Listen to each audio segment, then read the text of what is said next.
Hey everyone, today I'll be talking about the 9.2 bonus update for Smite coming out on March 8th. I'm going to be going over all of the item and god changes in one quick, succinct video here, and then I'll give my opinion on how I think they're going to affect the Joust game mode. The first round of changes in items, I'm going to kind of go over all three of these at once because it's pretty much the same adjustment to all three of these items, but all three of the left tier 3 pen tree items are getting nerfed from 15 magical penetration to 12 magical penetration. Can't remember how many patches ago it exactly was, but they switched the pen on these items from 10 to 15, and since then, in Joust at least, triple pen start has been pretty much the norm for almost every god, just because the pen is so good early that it can shred through any sort of defenses that you don't have, I guess, at that point in the game. So all of these getting kind of an adjustment, not quite toned back to the original 10 penetration, but to 12. We'll have to see how this affects some of the viability for certain mages, but I do think it will probably hurt some of those artillery mages that have come back into the meta, like Thoth, like Zeus, and things like that, and it may just be not as much of a given that you're going triple pen right away.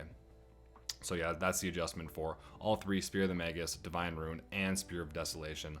All of them getting 3 less magical pen. Celestial Legion Helm is the next item that has a bit of an adjustment, so decreasing magical power from 90 to 80. This is a pretty good hybrid item for like tanks. Sometimes you'll see people like Cthulhu build this. Any of those more aggressive kind of guardians, this item works really well on. I don't see it that often in Joust. I think it just doesn't fit that well in certain builds when there are such other valuable items out there right now. Heartward Amulet, Glyph, Breastplate of Valor Glyph, Sovereignty, Gauntlet of Thebes. Gotta have some sort of other probably pen item or something like that on Guardians too to do a little bit of damage. Voidstone is really good. So it's a hard item to kind of fit in builds. And the fact that it's getting less magical power, I don't think you're going to see that much of this item, and I don't think it fits in many places right now in the meta. Seer of the Jungle, just as a reminder, this is the item that allows you to see wards when you walk by them, so a lot more valuable in the Conquest game mode. Either way, the physical power is being decreased from 70 to 65, magical power being decreased from 105 to 95, attack speed also being decreased from 30% to 25%, and then the internal cooldown, which is that ability to see those wards, is what's getting taken away. So theoretically this would be more useful in, again, a game mode like Conquest, but when there's not that much jungle in Joust, you don't really need an item like this, and there are better starters that you could go that are going to be more valuable to you. So I don't think this is an item that you really want to build at all in Joust. Belt of the Berserker, decreasing the initial damage from 30% to 25%, and then decreasing the initial attack speed from 50% to 40%. So this is one of 2 options that you can upgrade Frenzy into. The left Frenzy is the one that is picked up a little bit more often in Joust. It's the one that allows you to kind of stack the Frenzy on itself if you get a kill. So I still think that option for Frenzy is more useful. Berserker can work if you have a really coordinated team and you're hitting that Berserker and really taking advantage of that initial burst that you have. So I don't know. It really depends on your team comp, what you're trying to do. I don't think Berserker is necessarily that bad, but I think in most scenarios you're probably going to be upgrading to the Insatiable Hunger, the Belt of Insatiable Hunger instead. It's gonna work a lot better and is less dependent on your teammates doing something in a coordinated fashion in a short amount of time. All right, on to the god changes. Zeus decreasing his base damage on Detonate, the third ability, from 60 to 180 to 50 to 170. So it looks like about 10 less of that base damage at all levels. Zeus has kind of come back into the meta in Joust because of a lot of the pen adjustments that were happening before. He also is getting decreasing the 1.7 and 2.4x multiplier on detonate. So you'll see there kind of the damage adjustments that it has from 102 to 306 down to 85 to 289, and then from 144 to 432 down to 120 to 408 at the 3 stacks. So obviously just overall detonate is going to do not as much damage.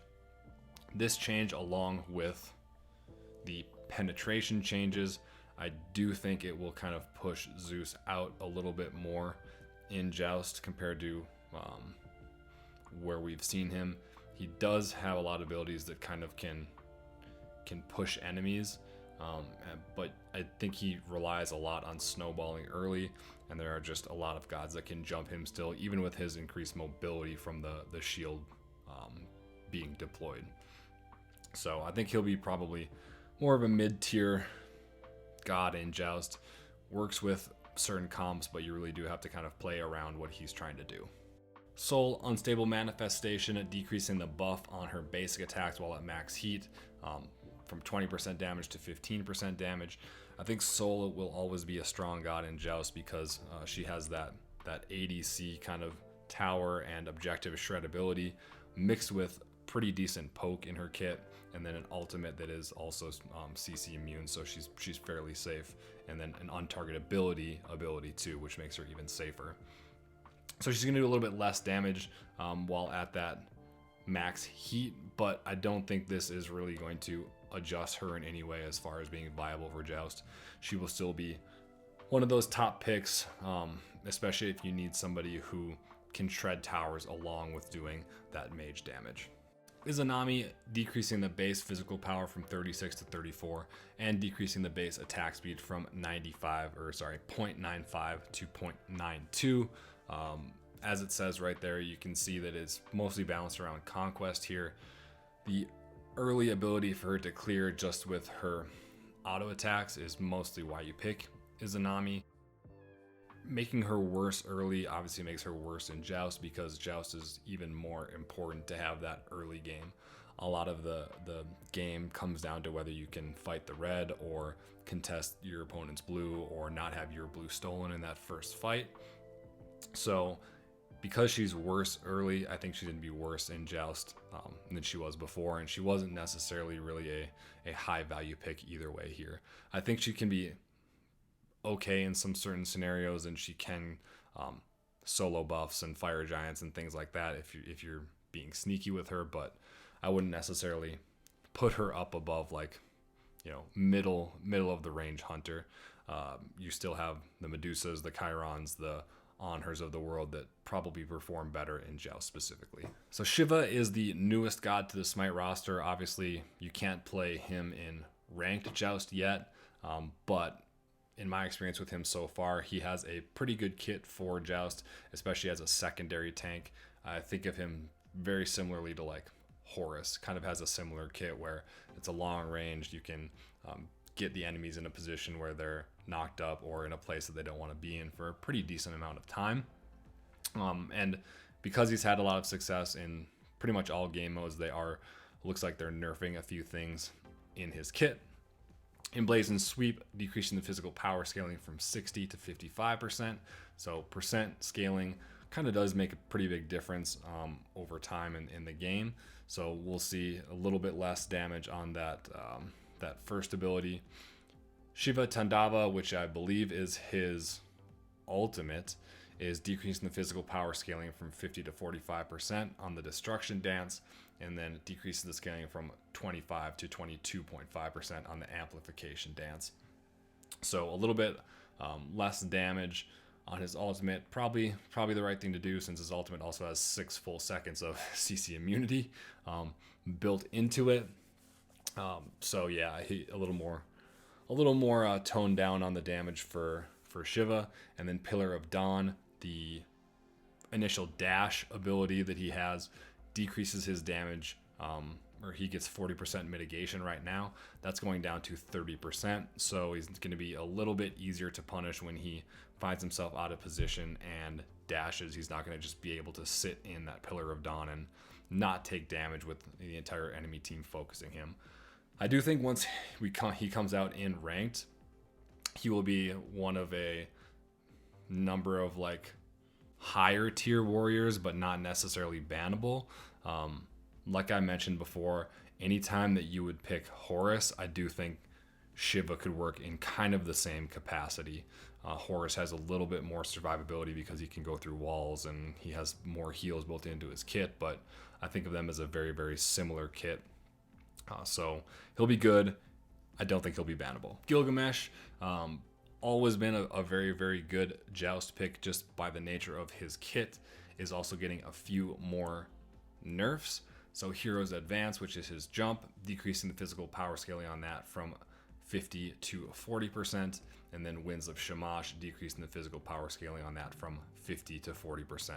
I did watch the patch notes. I think that the Winds of Shamash is just for the initial hit of the ultimate. So if you get them stuck in the ultimate, you're still going to have that damage effect be pretty potent, but it's just the initial hit. You can't drop it on someone's head and get that power scaling of 50%, which is probably good. It's a fairly long range ultimate, big area ability, and if you're running away, you don't necessarily, it doesn't feel that great to get a Winds of Shamash dropped on your head and just purely get killed from the damage. Either way, I still think Gilgamesh is going to be one of the priority picks in Joust. He can be a ban. I don't know if this will necessarily push him out of that. I think a lot of his viability in Joust comes down to the drop kick mixed with the attack speed buff on his 1 and the slow on his 1. Neither one of those abilities are being addressed by the nerfs that you see here. So he will still be definitely one of the top tier warriors that you can pick in Joust and not necessarily worry about him being bad. Bastet, ever since her rework, has been very, very popular in Joust as well. She's been a ban for us, or a first pick definitely at times since that rework happened. Getting a few nerfs on the pounce ability, so decreasing the base damage 80 to 340. It's going to do that same early, a little bit less late, down to 300, and then the physical power scaling on that pounce going from 100 to 90%. So in Joust, I still think this isn't going to make a huge difference. Obviously, the pounce is pretty good for that initial damage, but since they're not nerfing any of that early, especially level 1 pounce, you're still going to be doing basically the same thing that you were before, and all the other abilities still hit just as hard. Even with these nerfs, even with these adjustments, she's going to be a first pick or first ban type of god. She does have some counters. I think RDO works pretty well against her. If you can hit Ares chains consistently, that works pretty well against her. But in most comps, she's just going to be such a nuisance to deal with that you're going to want to either ban her out or pick her. The last god having some adjustments in patch 9.2 is Fenrir, specifically to his ultimate, which Fenrir has also historically been a very, very solid Joust god. Can flex into almost any position that you need him in. That being said, some of these adjustments might take out some of the viability for some of the ways that you were building him before. First thing that they're nerfing is the duration of Ragnarok, his ultimate. So instead of 5 seconds where you're able to run around in that giant wolf form, it's going to be 4 seconds. That's doesn't seem like a huge amount, but it really is, gives you less time to run in if your enemies are playing in a position that they should be in far away from you. Also decreasing the time that Fenrir can hold an enemy after the bite from 2 seconds to 1.75 seconds. It's important to note that he gets that full duration regardless of when he hits the bite, right? So if he goes into the ultimate and bites them at 1 second, he's going to get 1.75 of time where he has them in his mouth, or if it's the very last split second before his ultimate ends, he's still going to get 1.75 seconds. So it's not like if your Ragnarok would have ended without the bite, doesn't matter. You hit that bite, you're getting 1.75 seconds of the enemy god in your mouth, which is still 0.25 seconds less than what it was before. So not only are you having less time in the ultimate to hit that initial bite, but the after bite is not going to last as long. And now, also a little bit of an adjustment. Instead of giving 2 times the protections while you're in Ragnarok, it's going to be giving flat protection at every level. So 20, 30, 40, 50, 60, depending on if you have it leveled up to level 5. So this has a larger impact on if you were building Fenrir, full defense, right? Let's say, just for example's sake, you have 300 defense at the end of the game. Well, before, if you hit Ragnarok, you would double your protections, up to 600 theoretically, right? Well, now you're only going to get at level 5 an extra 60 magical and physical protections. So instead of 300, doubling it, going to 600, you're going to have 300 plus 60, so only 360.